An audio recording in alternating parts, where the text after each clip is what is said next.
Welcome everyone. Welcome back to Fableborne Roundtable, the space where we discuss all things Web3 gaming and various topics around the industry. I'm Chawla, Partnership Manager here at Fableborne, and I'm so thrilled to be hosting today's conversation. So as always on this roundtable, we'll dive into a particular topic, spotlighting the up-and-coming project within the Web3 gaming space, and they will share their expertise and perspective on this specific topic. And today I'm so excited because we have a special roundtable discussion to discuss particular topic that quite curious about to deep dive and have a discussion with all of you guys about the Web3 gaming onboarding journey. And joining us today are our co-host Matt Device. Hey Matt. Hey, thank you guys for having me. I'm excited for the discussion today. So yeah, I think everyone's going to provide a ton of value. So sit tight, guys. Yeah, awesome.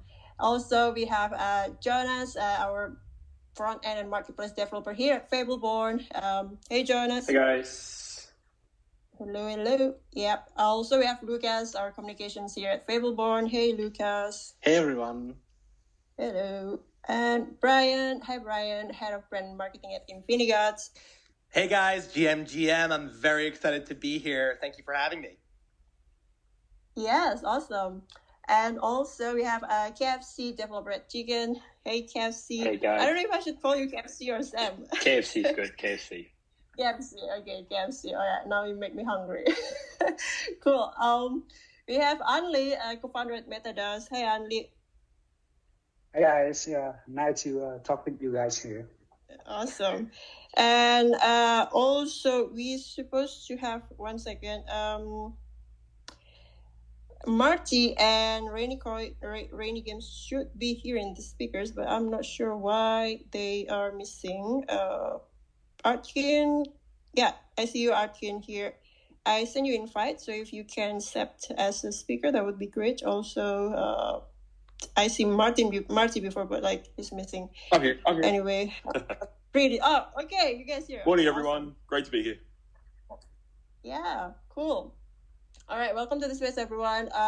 To kick things off, I guess we can start with introduction. Can you guys introduce yourself and share a little bit about the games or the project that you're currently working on? I think we can start with our co-host Matt. Do you mind starting? Yeah, no, 100%. So basically, the first question is, and we can go from here. But the first question is, what are some of the most effective strategies for developers to create, a seamless onboarding experiences for new players in this space? So I think this question has a couple of parts. So I think we could start there. Matt, I was saying maybe you can introduce yourself. An introduction. Oh, yeah. I mean, we know you. I'm pretty sure we all know Matt here, but would love to hear it from you. No. I'm really keen to get into the talk. It's great. Yeah, no, I was so keen too. I know. No, a quick intro on myself. I won't take too long because I want to get to this question. But yeah, my name is Matt, and basically my background is in gaming and esports. I used to work in gaming and esports for around half a decade, and in 2020 I found Web3 and more in particular Web3 gaming. So when I found this space, I kind of dove into the rabbit hole, and I've been here ever since, right? I've been showing up every day, just helping this, trying to push the space forward in my own little way, which is through content and helping content creators grow, and then now more recently working with games, right? So I'm excited to just be here today and talk with all of you guys, and so sorry for jumping the gun on the first question. No worries. Raised on the excitement. All right, cool. Lucas, why don't you jump next to intro yourself? Yeah. So I am the communications lead at Pixion Games for Fableborne, and I've been in the industry for pretty much over a decade now. Worked for a couple of AAA gaming publishers in the past, notably Ubisoft, and did a lot of player engagement, and I would call myself a customer advocate. I'm very that's my jam, basically, just to make sure that players have a good time in any game that I work on, and yeah, that's pretty much me. Awesome. Thank you, Lucas. Brian, why don't you go next? Hey guys, I'm Brian DeSanto. I lead brand and marketing at a gaming studio called InfiniGODS, and we are focused on building free, fun to play, casual mobile games. So not focused on AAA, more focused on games across genres, thinking about mobile hits. So our first game, InfiniMerge, is a match 3 game that you can think of like Candy Crush. That's out now. Our second game is called Immortal Siege, which is an alpha, and that's reminiscent of a game like Warcraft 3 or StarCraft, if you remember those. And that's a tower defense game. It'll be coming out live, full launch this summer. And then our third game is a casual mobile game in the no-skill PvP genre, which we'll be announcing later this month. But I've been in brand, marketing, content, community for all of my career, the last, let's call it, 15 years. Most recently ran an agency out of New York City focused specifically on startups, so helping companies that very much are new to the scene, are building their story, want to build a footprint and kind of get off the ground. So Web3 was a very natural fit in terms of life cycle. But personally, I was a very addicted Pokemon collector. I collected baseball cards growing up. I was a pro gamer. I played Counter-Strike 1.6 for many, many years, World of Warcraft. So I might be dating myself a little bit. But when Web3 came along and started to pick up in late 2020, it really checked all of the boxes personally. And professionally, it just made a lot of sense to make the leap. So I've been working in this space for, I guess, the last year and a half now, and very excited to be with InfiniGODS full-time to grow this company. Awesome. Thank you, Brian. That was quite an impressive intro. So, Anli, why don't you go next? Introduce yourself.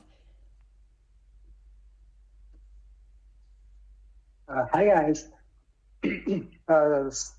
Like I don't often do like the AMI or space, so this is just my second time.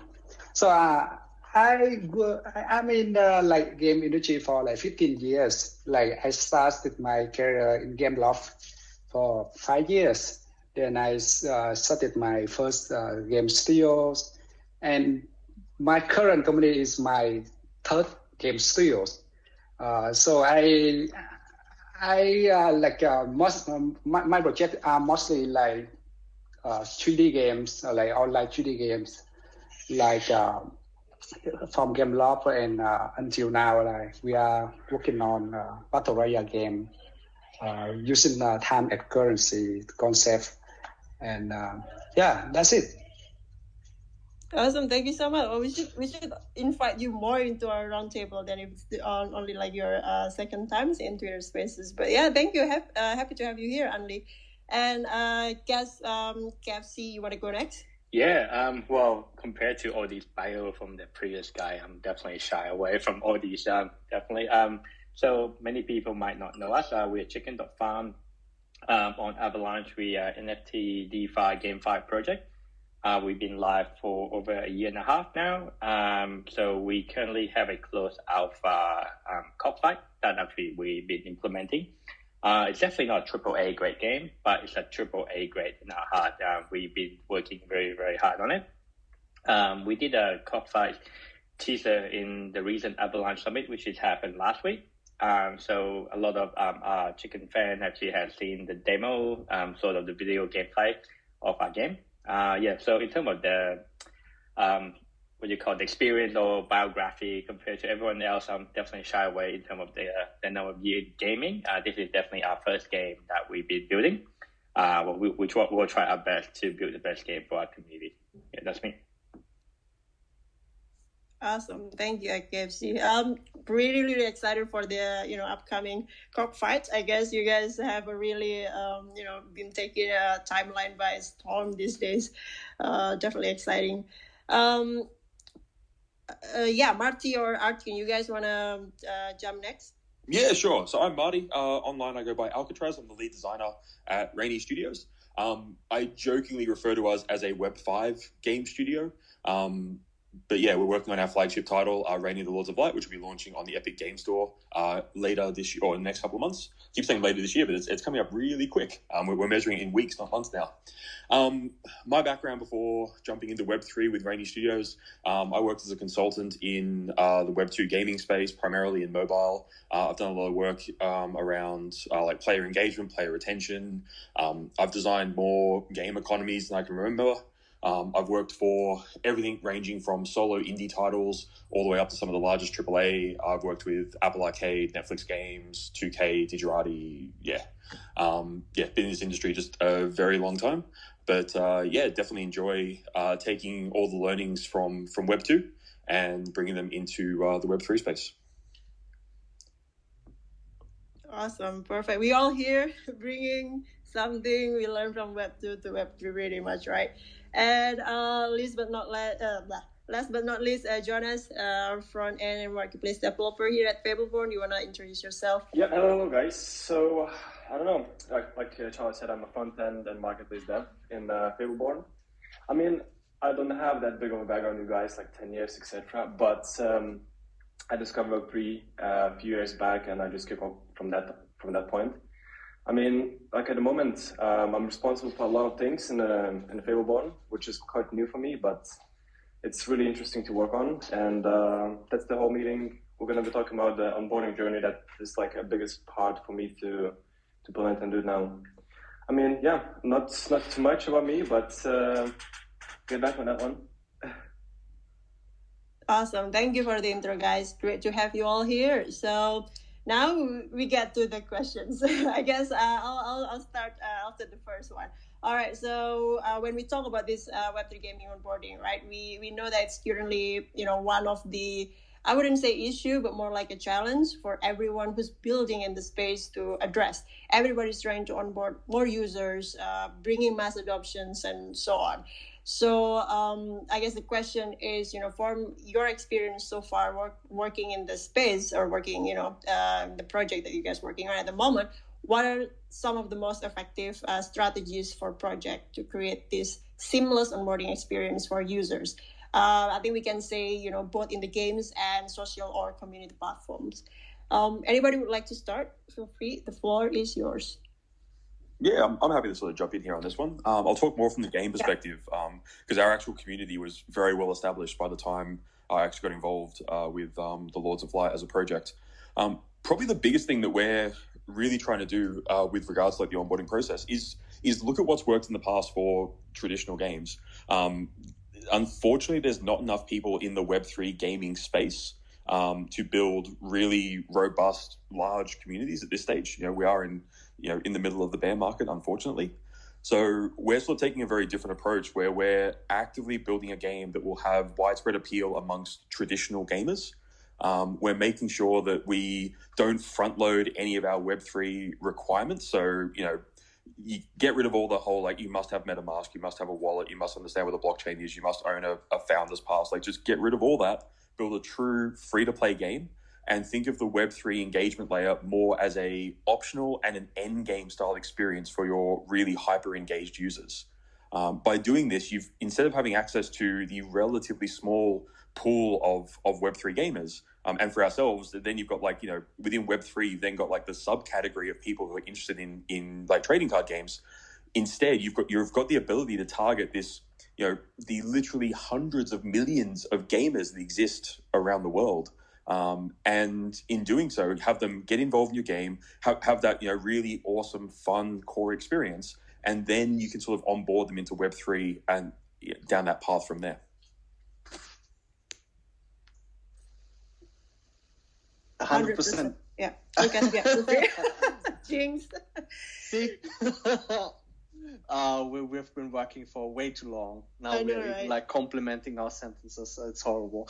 No, I 100% agree. I think if we look back at Web3 gaming when it started, basically, and he had a ton of projects coming out with profile pictures and not really knowing what the actual game will look like. I think that approach is kind of like, for a lot of projects, probably doomed from the start because if you don't know what you're doing, it's tricky, right? To come out with something that is actually able to mass appeal to a lot of people, right? And I think, it's a very similar approach that we are taking as well, where we started to develop a game first and then, use blockchain in smart ways to complement what we're doing. And that means it just flows much more naturally. We already have a product that appeals to people and that you can actually market, right? So that resolves already that problem. And then you can build out the features that you need and that make sense in terms of blockchain, right? So different systems that you can put on the chain to track certain transactions or like certain things that happen in the game. And people will understand why you're using blockchain in the first place, especially when they come from the mainstream market, right? And then on top of that, ideally what you want to do is to, I would say, obfuscate certain features, right? Especially if you want to branch out to Web3, Web2, right, and mainstream gaming, where, well, people don't need to, buy an NFT to play your game. They don't need to create a wallet to play your game, and keep things optional as much as you can, and then make them understand. And I think that's one super crucial part, is to still have a way to educate your players, to make them understand, A, why are you using blockchain in your game, and B, why is it beneficial to you, and then C, also, how can you tap into that system quite easily and without any friction, meaning you offer them already, let's say, custodial wallets, and you can do so much. So like there's a lot of things you can do. And I think like all of our projects are moving into that direction, which is really cool. Yeah. But yeah, Matt, go on. Yeah, no, I was just gonna say that I completely agree. When it comes to like a tangible example, we could look like a Dead Drop, right? When they when they kind of like released their founder mint, it was literally done through Stardust, I believe, is the ones that tapped up, and it was like super seamless, right? So like they got like everyone's, Doc's whole fan base was trying to like, essentially get into the game, and they didn't even know that was going to be an NFT, right? They just knew that they had to make an account, with their email, and then in the back end, right, that was the Web3 tech, right? But they did not advertise that, right? And I think apparently that day, there was about 400,000 people on the website that were trying to mint that thing, and obviously only 10K people got it. But that was like a huge eye opener for me, because I was like, I went to OpenSea afterwards, and the unique holders were like 9,900 and something, right? And now to this day, I think they still have over 90% unique holders on that collection. Is because the majority of the people playing that game currently are actual, fans of the doc, and therefore gamers, right? So I think, it's just about making it, like everyone's saying here, like as easy as possible to try out the games, at least initially. And then, when the player goes down the line and they find out that, oh, there's a marketplace, I can trade, I can sell, I can buy, then, that's when I guess the second part of the process happens, when you want to start educating people into Web3, like I would say. Got it. Yeah, Brian, feel free to continue. I agree with all of the points that everyone's brought up. I wanted to also speak to, when I joined the space, I entered through NBA Top Shot, and then Art Blocks, and then Zed Run, which were very new and novel at the time. And I think back to that, like what went through my brain and what triggered all of that dopamine and excitement is this, hot new technology. And I think it came down to two things. One, it was fun experience, point blank, that has to come first. And then two, opportunity. And I think of those two things in sequence. And if I think about a gaming product, to what everybody has said, you have to get players in first because they like the game. And I have to be able to send it to my mom, and she can play with an email or a phone number or a social login like she would Candy Crush or any other game that she might have played previously. And then I think once you get the new user, and I'm speaking specifically to non-crypto natives, I think that 99% of the pool that we're all striving to bring in, because none of us really can coexist or scale with just this small little pond that we play in today. But I think once you can attract the normie, the mom, the college student, the esports gamer into your ecosystem, then it's about, hey, I've played this game, I like it. Now I have this, I've earned this thing, I've accomplished this thing, and it's actually a tangible item. And maybe it already sits in a wallet, whether it was previously a MetaMask connection or something that's provisioned for you, which is even better, I think, for a new user who doesn't understand blockchain. And oh shit, this thing actually has value. I've played this casual game, I've played it for a few hours, and now I have this token or this currency or this skin or this item that's actually coveted and worth some amount of nominal value.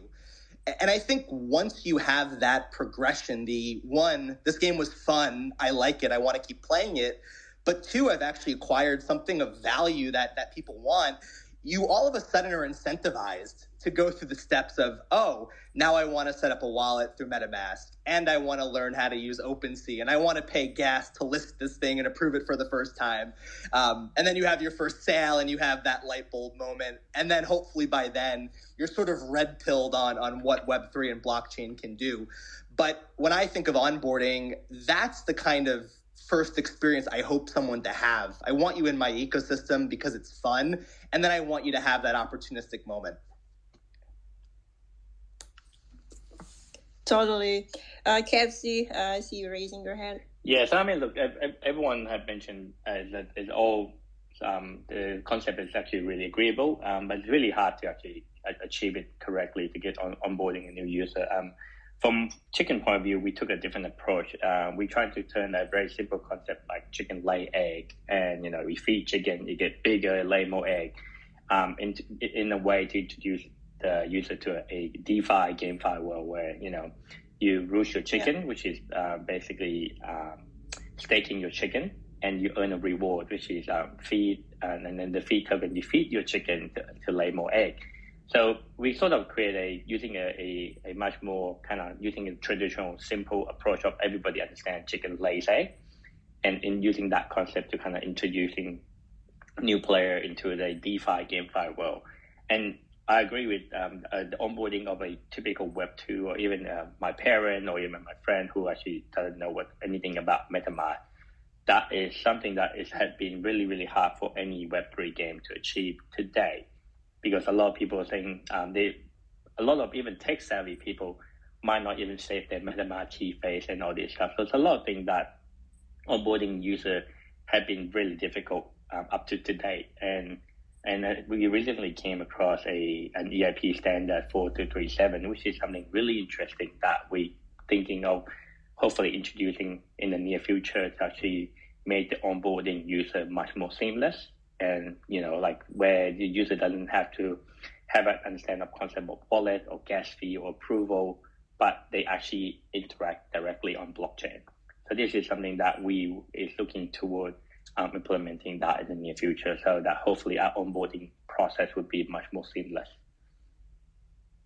Yeah, I'm actually very curious with what are you guys doing at Chikn. So basically you guys are providing the value first. So it's a staking platform, right? But you took a gamified approach. Did you guys have a lot of gamers or players into your platform as of now, or is it mostly a crypto native degens that would like to stake? Because we're just having a different approach with everybody's here, I guess, right? Yeah, it's definitely interesting. I guess most of our player or even our whale are very business savvy person. They mostly are crypto native that joined us. Obviously, we do have a lot of dedicated gamer player for sure. I can see constantly in our Discord people actually do a live streaming playing Counter-Strike, some other game, Dota and other stuff on our Discord. So definitely have a gamer background for sure.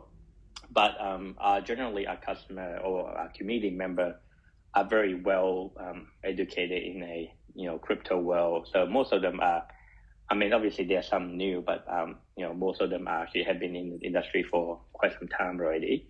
And obviously, we are looking toward getting new onboarding a new user who will never touch Web3, and then trying to use get the gameplay, GameFi, and all this stuff to get them in. And I like what other people like Byron say about when you be able to sell your NFT on your marketplace and all this stuff. That when people kind of like, oh look, I'm happy to go through that hurdle, to basically making sure that I can sign up my wallet and all this stuff, put some gas fee, especially when you're on a different chain, such as we are on Avalanche, which is not that popular compared to a lot of different chains that when you're talking about Polygon, ETH, or Solana. We definitely shy away in terms of that aspect, in terms of the amount of people knowing us. But I guess as more and more people will start seeing it when we start having more and more game coming in. Yeah, interesting. Thank you. Lucas, I see you raising your hand before. You want to have something to add? Yeah. Yes, so I'm just thinking, and it's just like throwing that into actually like a 1 point B question, basically. Because we were like internally discussing a little bit, right, where like Web3 gaming is heading right now. And it feels a little bit that a lot of projects are running a little bit into some sort of like soft cap, meaning that, like we know that the bubble is relatively small still in terms of Web3 gaming specifically. And I think like it's much easier for projects to actually break out or like start from the general Web3 bubble even, I would say, where like, you have a lot of savvy people who understand Web3 really well. But I think the next big challenge will be to actually break out of the gaming bubble specifically. And it's just like, I want to know like how people actually think about how much Web3 gaming right now is capped, and whether making the onboarding easier is going to be enough, for example, to break through that bubble. Like I'm a little bit torn, where like I think while making the onboarding much more easier will help web or like mainstream gamers to join, let's say, for example, a game that is or is a blockchain game basically. I'm not 100% sure if that's enough yet, for example, and if we think about how to actually burst the bubble. But like sidelining the question a little bit, I'm so sorry. No worries. No. Brian, feel free. I wanted to speak to KFC's points first, and then I'll hop over to what Lucas was saying, because I think it's a really important topic. On to what KFC was saying, I think we're going to start to see more projects experiment with new types of platforms and tokenomics and economies in ways that are different than previously. I know at InfiniGODS, we very intentionally decided not to do an ERC20 token, as well as staking, which I know is a little bit controversial and unusual, because I do think those things are clearly attractive to the current base.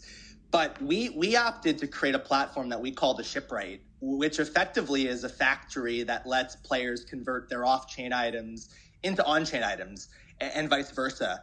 And we love this model because it takes the items that players are already earning in most games. You think about power-ups and the traditional model where the player buys virtual currency or a power-up from the developer, and how that's grown over time. We've kind of flipped that model on its head and said, why don't we let our players earn or win those power-ups by playing our games? And then when you have enough of them, you can actually bundle those up, put them on chain into a pack of them, and then sell them to other players. And our whole economy has started to run on that system where players need these power-ups to compete in tournaments, to climb leaderboards, to progress through campaigns. But rather than buy them from us, InfiniGODS, they actually buy them from the other players that have, started playing InfiniMerge, have completed a few match 3 levels, and have started to accumulate some of those items. And we've found that it creates this really strong push and pull, especially for new users, as a way to monetize their experience a little bit differently. So my hope is that's just one example. I think there are going to be more examples like this pop up this year, next year, the year after, where we start to challenge some of the paradigms of what's possible with blockchain, because I do think there's a lot of creativity to be had. I'll quickly just jump to that. We actually doing exactly the same thing. We have moved away from ERC20 token and create a game toward play to own. So the player play basically foraging in their farmland. And when they dig up a blueprint, they craft the blueprint using all the foraging resources that they found on the farmland. And those are off-chain. And then when they crafted an item, they can bring them on-chain to sell. And so basically, we create an economy of self NFT created by the user, not by us. So basically, it's a very similar concept that you guys are doing, and I think that's probably the way that we are moving toward as well. And we are trying to phase out the ERC20 token as a the tokenomic, but more toward a play-to-own method and model, where this is more a long-lasting and more attractive for a new user as well. I was just going to quickly reply to Lucas, and I know, I know, like, I kind of like feel like we all know, or like at least feel about the soft cap that you were kind of like alluding to. But I think in order to get over that hump, there has to be some sort of catalyst in the Web3 gaming space. And what I mean by that, so for example, yesterday we were speaking to an executive from Illuvium, on a Twitter space actually, and he was saying that back in the day when free to play first came out, right, all the publishers were like, yeah, right, that's never gonna work, right? But then it did, right, with League of Legends, etc. And then the industry was like revolutionized. And then same thing with World of Warcraft and subscriptions, right? The publishers were like, what are you doing? Like, that's never gonna work, right? Charging people every month, never. And then it worked, right? And then that happened, and that revolutionized the industry. And the same thing will have to happen in our industry and Web3 gaming for it to, like a catalyst. So for example, we saw a little bit of that lightning in a bottle with Axie, right? I think a lot of people got onboarded with Axie into the space, whether we like it or not, right? A lot of people get a lot of flack to Axie, but it onboarded millions. And that's a fact, right? At one point they had millions of daily active users, right? And they were interacting with the chain. They all, those millions of users, they onboarded themselves. And it was not easy, right? Like I was one of them, right? I had to go through all the hoops. I had to learn what MetaMask was. I had to learn what a Ronin wallet was. I had to learn what a gas fee was during a bull market. I have to like internalize that a gas fee was, from $100 to $200. And for normal people, that's a lot of money, right? I know there's, ETH whales are built different, and that's like chump change for some. But, for some, for normal people like me, I was like, oh my God, I'm about to pay $200 to buy a Axie team that costs $2,000, right? That was a lot of money for me back then, right? But, it still is, right? But, now I'm more used to the ecosystem and how things work, right? Because I think right now with Pepe, we're back there with the gas fees at unreasonable rates. But anyways, my point is that to address like Lucas's point, I think we're gonna need like a catalyst in the space, and I think a lot of everyone here, I give respect to every single game because it's not easy to build a game, and it's not easy to build a game in Web3, right? So I think no one has figured out the winning model just yet, but I think within the next few years, someone's going to figure it out. And then that's when the revolution happens, and the space will change forever, basically. I just want to add like one point, because like it just came to my mind that it's something that I've thought about to a certain degree, but not like fully to like a full like extent or like a full thought yet. But I think it should also be important for us to think about how can we make trading NFTs marketplace experiences actually enjoyable to like the mainstream. I think if we manage to achieve that, right, like to provide an ecosystem where it's actually fun to trade and generate revenue, it's super, super great, because like we've seen it in like mainstream games, working well as well, right? Like think about World of Warcraft. There's a whole meta game where you just play the marketplace, at least like to a certain degree in game. I worked on another game as well at Ubisoft where a huge part of the game was actually to create items, to trade items, to complete quests with those items that you traded, right? And you, for example, you could only complete a specific quest when you had a specific item. And to get that item, you needed to participate either in an event that would happen just once a year, or you just buy that item from the marketplace, but then you need to actually get the resources for us to actually be able to buy it, right? Because it's super expensive. So I think you can create like really, really interesting experiences for mainstream players, even with blockchain. And it's something that I will take note of as well for Fableborne specifically, because I think that's something that, in all honesty, I think not that many projects have really thought about. Thank you, Lucas. Andy, you raising your hand. Feel free to unmute yourself here. Yes, for me, I like to say my personal experience. I am running a Web3 game for 2 years. I have a game, Heroes and Empires. We was the top 2 game on BNB when we launched the game with more than 20 million USD daily volume and around 100,000 NFT min every day. So I during 2 years we had a lot of misstep and lessons, and I think there are 2 main challenges. We need to serve everyone to bring the Web3 game into the mainstream. The first thing that's the economy with the tokens and NFTs. I think a lot of people understand that important, but not many people. I think not just a few teams could handle it well. To be honest, it's the big challenge I face it because I'm the game designer, the main game designer of the game as well. So when you have the token, your economy is totally different. You have to handle a lot of uncertainty, the pricing, the user, the cheating. There are lots of work need to be done for that part. To be honest, if I have a way, I have a choice, I will not implement the token into my game, only NFT. That's much easier for my life.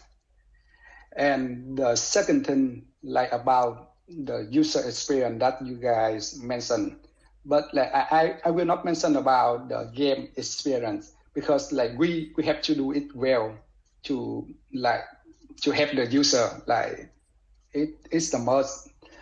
I would like to mention about the blockchain user experience more. We know you guys mentioned about how we handle the kind of blockchain stuff MetaMask, sign the contract, the gas fee, but it's hard to solve those problems.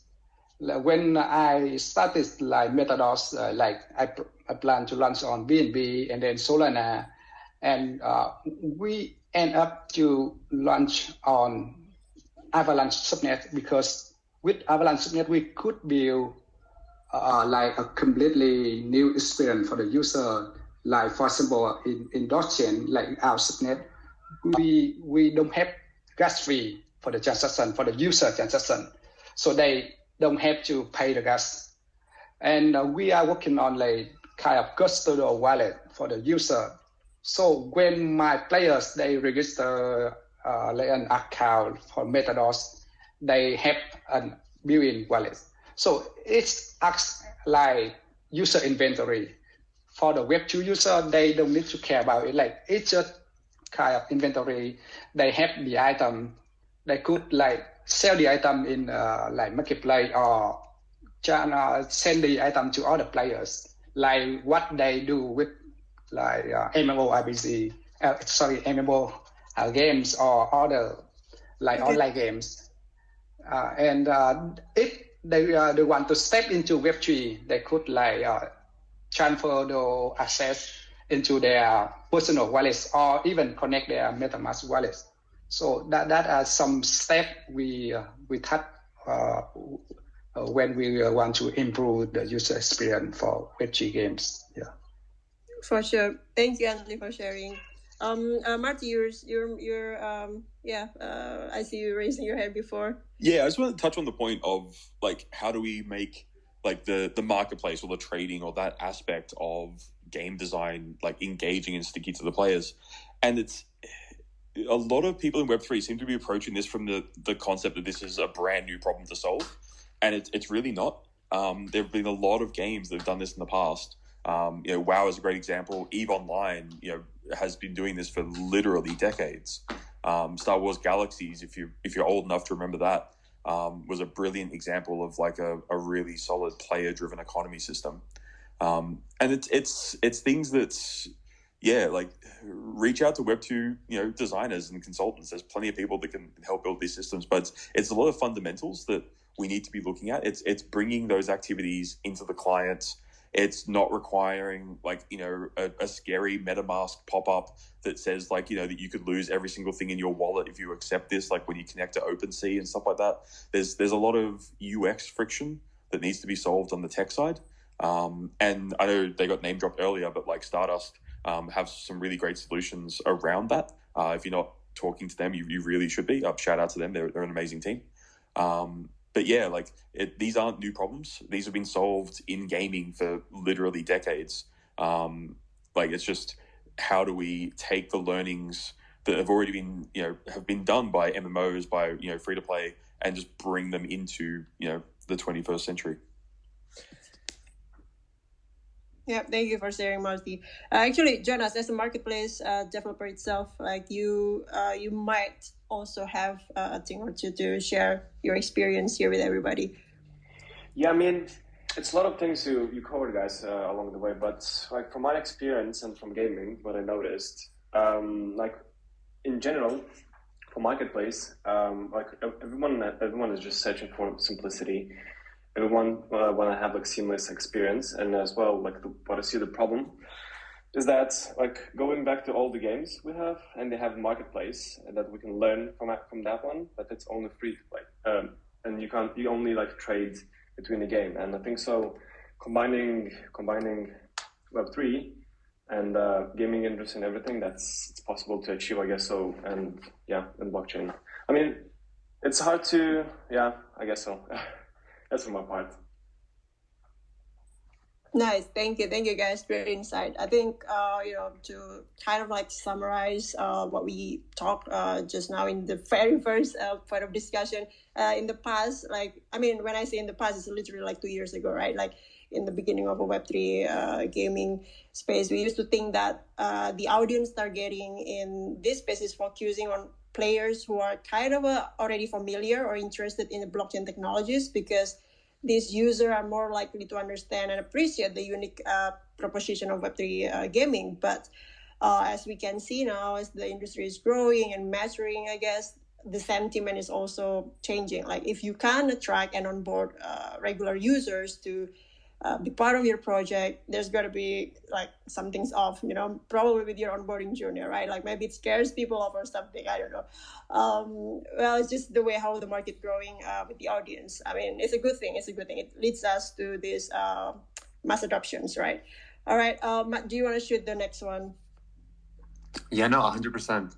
So our second question here is, can we, as a group, can we break down, what are some effective ways to communicate, some of this complex Web3 gaming concepts into more digestible and relatable pieces of information for users, right? So I guess we already talked a little bit about this, but I think it's once people are interested, how do we most effectively communicate these concepts to people, right? So for example, I actually like what KFC said earlier, where they took, the concept of the chicken and the egg, right?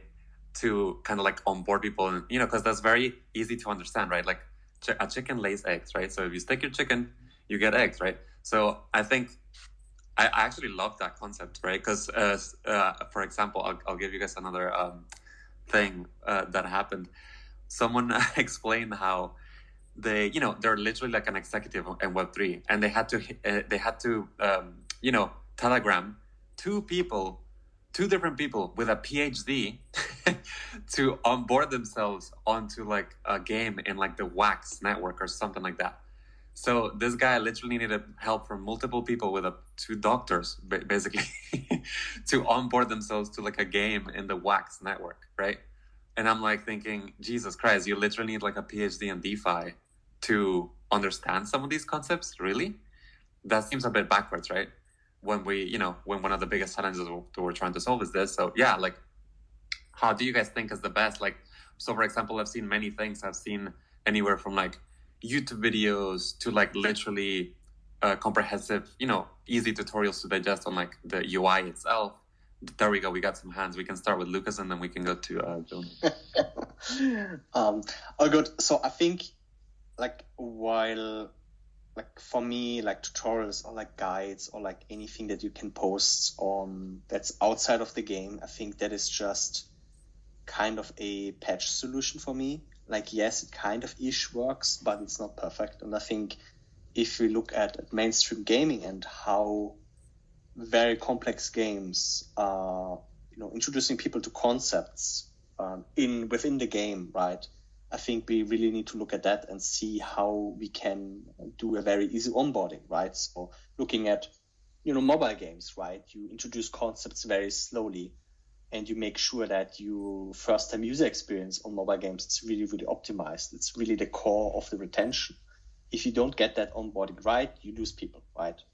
Everyone who worked on mobile games before in mainstream knows that.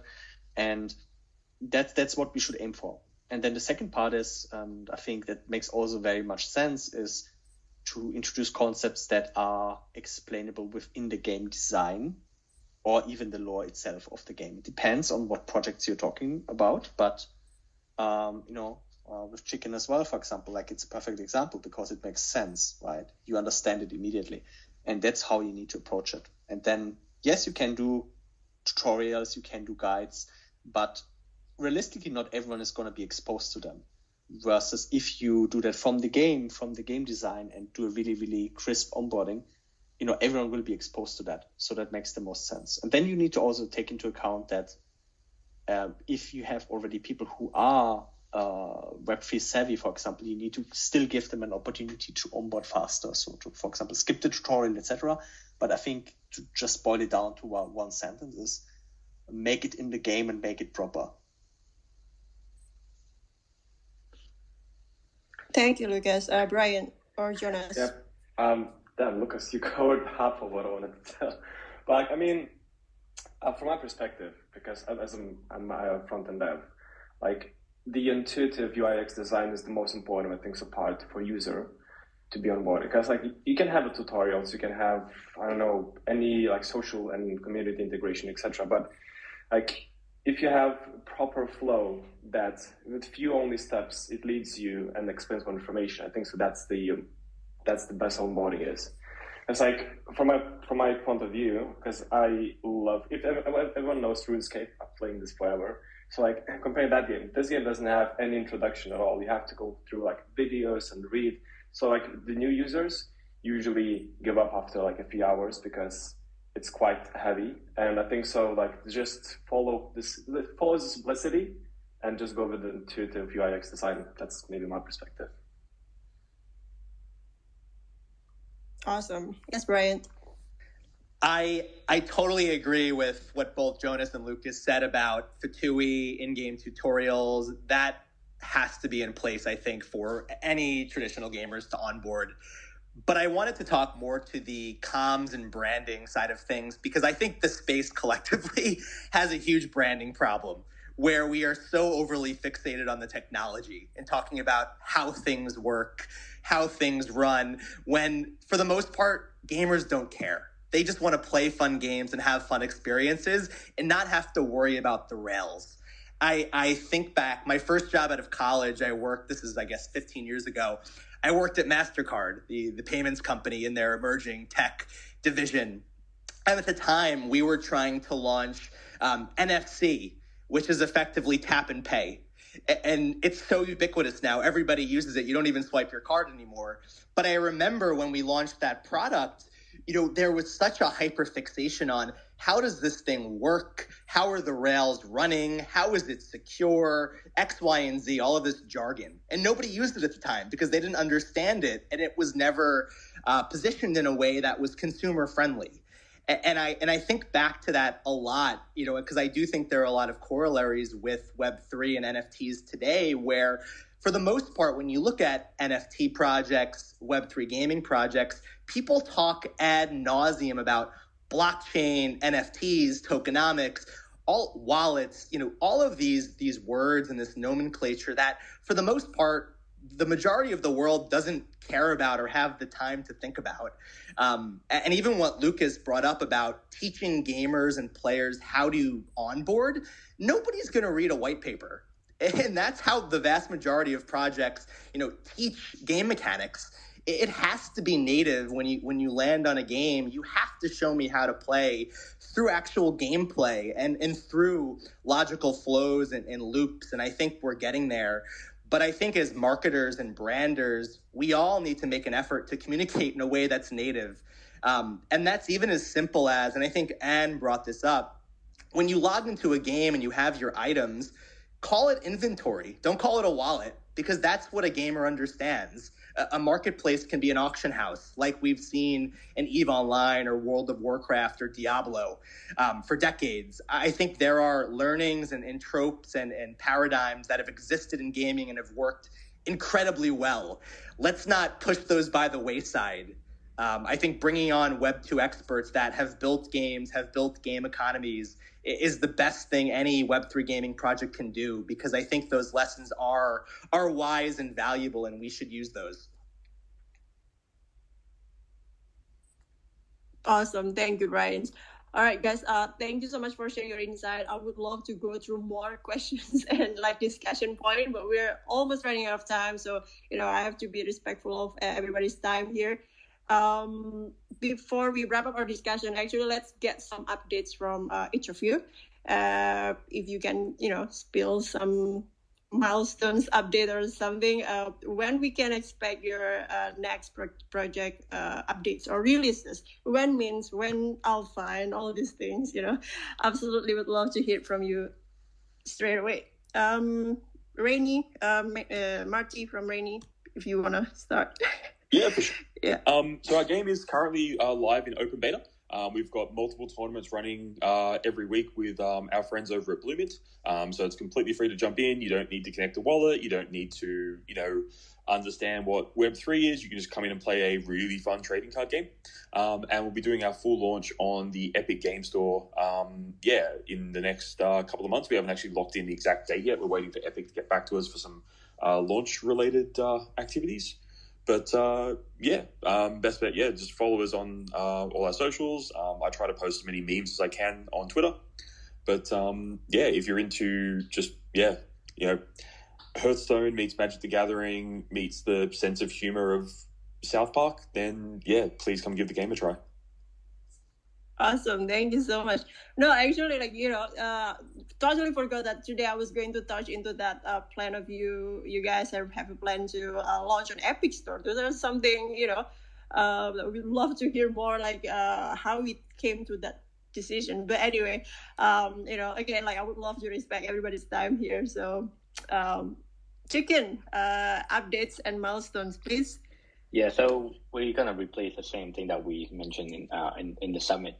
So there will be a close alpha end of this month, and then we're looking to aim to have a open alpha by the end of the year. There's quite a lot of moving parts from our side since we are such for a small game development team, so we're not as fast as a lot of these other speakers who have massive experience.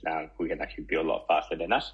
But we're trying our best to get the open alpha out as soon as possible to as many hands as possible, so that we can get a lot more feedback from our community. Perfect, exciting. InfiniGODS, you guys have so many things, in the pipeline. Seems like. Feel free to share. with us, Brian. Thank you. We have a big few months coming up. I'm super excited, and I think right now InfiniMerge, our first title, is live. You can jump at any time. You just need an email address. You can play our campaign mode, progress through the different Pantheon campaigns, earn stars, and that's a match 3 game. Very very casual, fun to play. It takes a couple of minutes of your time.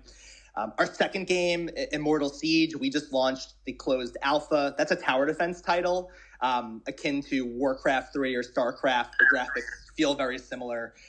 That's in closed alpha right now, but we'll be opening that up this summer as well. And we're looking also at the Epic Store. So we might be up there with you, Raini. I think that's important to expand platforms. But if that's a game you'd like to try, test for us early, please shoot me a DM. I'm happy to get anybody into that. And then our third game will be, I'm excited to announce, it's a native mobile game, and it will be launching on the iOS store, on the Google Play Store this summer. So we'll have more about that later this month when we announce the title and some details. But I think it's important that we start building for iOS and native mobile. So we're pumped to lead that charge there. Oh my God, so many exciting things just in like few minutes you're talking. So definitely looking forward to that. MetaDOS, Anli, do you want to share with us what's exciting, coming right up in MetaDOS? Yes, like we launched the alpha version on Steam like 6 months ago, I think. Yeah. And we plan to release the open beta version like in July. So next 2 months. And we have just launched like the free campaign and also the founder back sales like just today.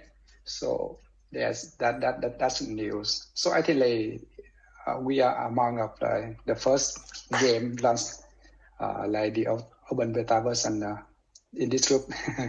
Awesome. Thank you so much. Thank you.